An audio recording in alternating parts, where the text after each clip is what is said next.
Really, the lesson of my entire upbringing from all three of my religious traditions is everyone matters.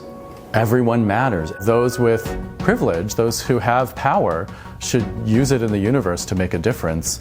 And, that is the purpose of life, I think. So since I have been given, by an accident of birth, some power and ability, it was important for me to put that energy back to people who needed it.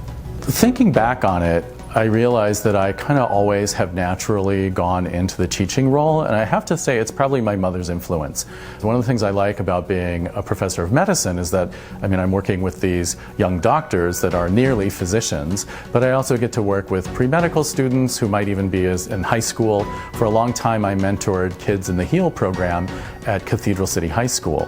I'd always have a pair of 12th graders every year that I would, let be observers and come watch us in the hospital. I'd have them do projects, but kind of informally recruiting the students could keep the patients well cared for, let the 12th graders do something meaningful for a patient, and also see the medical team in action. So it's sort of a win for everyone involved. I nominated Dr. Richard Loftus because he is a compassionate individual. He's able to teach in a way that makes people want to be better instead of making them feel like they aren't good enough. They have someone who is a mentor who they can look up to. My goal with the local research group was really in recognition that there was a patient population that lived here that was, in the case of the HIV population, really advanced HIV. Many of them needed new therapies because they had drug resistance and they were failing what was available. So for me, one of the goals was to bring these therapies to a region that really needed them, to the patients that needed them. So really, even though yes, I'm a scientist, for me it was really my clinician hat that I was wearing. I'm a doctor to this population, and this patient population needed the things that we could bring with science. So it was really a form of service. And one of my slogans my residents will tell you is, science is service. And so for me, doing research on new therapies was a way to bring those therapies for care to the patients that lived here. For me, the proudest part not only is the scientific work and the breakthroughs we've brought to the clinical care of patients, but also that we've created jobs for young people who want to work in the sciences, which were not necessarily abundant opportunities here in the Coachella Valley. So I'm also very proud that we've created jobs in the sciences in the region.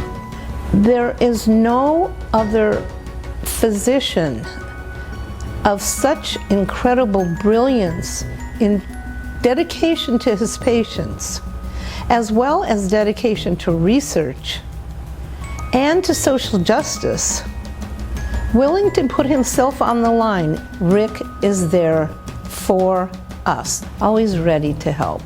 People go into the medical professions because they want to help others. I'm from a family where everyone works in a helping profession, but I think the homeless medical outreach resonates so strongly. That's why when people want to come train here, that's one of the things they ask about. They want to hear about it because they're electrified by us going out there and really bringing our resources to the people that have the least help. And that's why they're becoming medical providers in the first place, is to make a change in the world. So in absolutely everything where I've made a difference, it's really been because I've been part of a team of people that worked together. Everything is always a collaboration, and so I'm just really grateful, and I have no illusions that anything I've done wasn't because many other people also shared the load and collaborated, and we all worked together. And I'm just grateful to everybody for everything that they did to make some of these things happen here. I think we've managed to produce some good work, and I'm proud of the things that we've done, and I look forward to doing more.